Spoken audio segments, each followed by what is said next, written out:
faisons une vidéo de démonstration sur l'utilisation du système de flash pour trouver la fuite et les lignes de retour d'une piscine. Avant de faire la démonstration, je veux passer rapidement en revue certains des composants.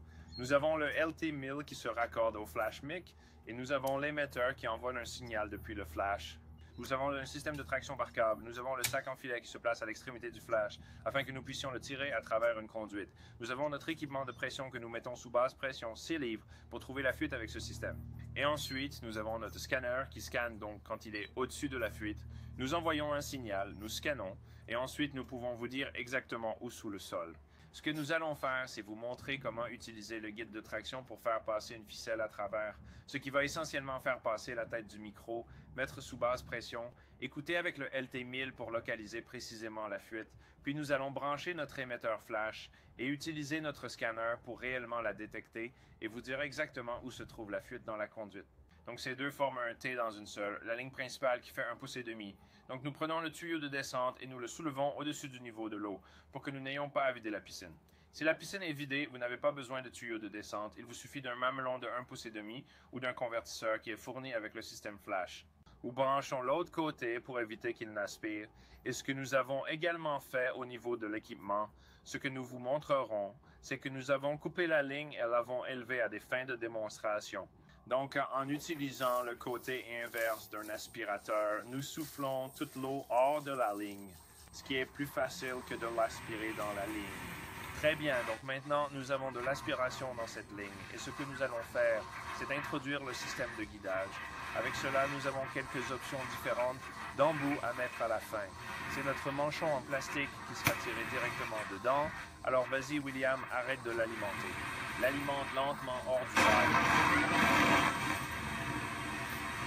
Alors maintenant que nous l'avons passé de l'autre côté, vous allez simplement tirer la ligne arrière sur l'aspirateur. Et voilà votre ficelle. Et maintenant, vous avez tout tiré de l'autre côté. Et je vais commencer à envoyer le micro à travers. Je vais l'alimenter pendant qu'il le tire. Alors maintenant, il va commencer à tirer dessus pendant que je le guide et nous vous montrerons quand ça passera. Donc une fois que nous aurons tiré le sac en maille avec le fil à travers, nous allons déconnecter le sac en maille.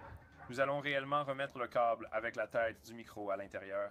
Et ensuite, nous allons mettre notre dispositif de pression dessus afin de pouvoir induire une pression de ce côté.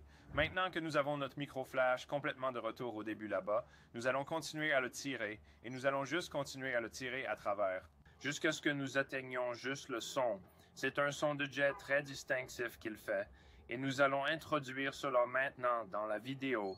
Je m'en rapproche et quand on s'en approche, ça hurle comme le bruit d'un jet et nous y sommes actuellement. Débranchez ça et on va le brancher dans notre émetteur. Et ce que j'aime faire, c'est le mettre en mode impulsion sur l'émetteur parce que ça fait un bruit très distinct. C'est presque comme un sous-marin que vous allez entendre sur un scanner maintenant. Donc maintenant, nous envoyons le signal flash au transmetteur. Et maintenant, nous allons scanner le pont et nous allons commencer autour de la zone de la ligne de retour. Et nous allons écouter un très léger pouls.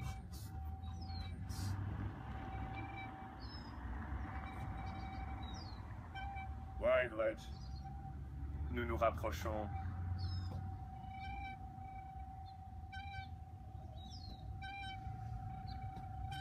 Nous sommes juste ici. Ça devrait s'assombrir quand nous allons à gauche.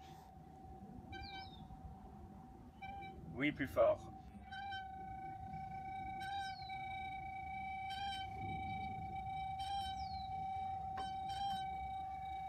Et notre tête de microphone est juste en dessous ici. Donc il y a une dalle de béton sous cette planche de bois. Il y a de la terre en dessous et étant donné que les lignes sont à environ 9 pouces de profondeur, vous écoutez en ce moment à travers environ 20 pouces de terre de roche, puis la terrasse en bois.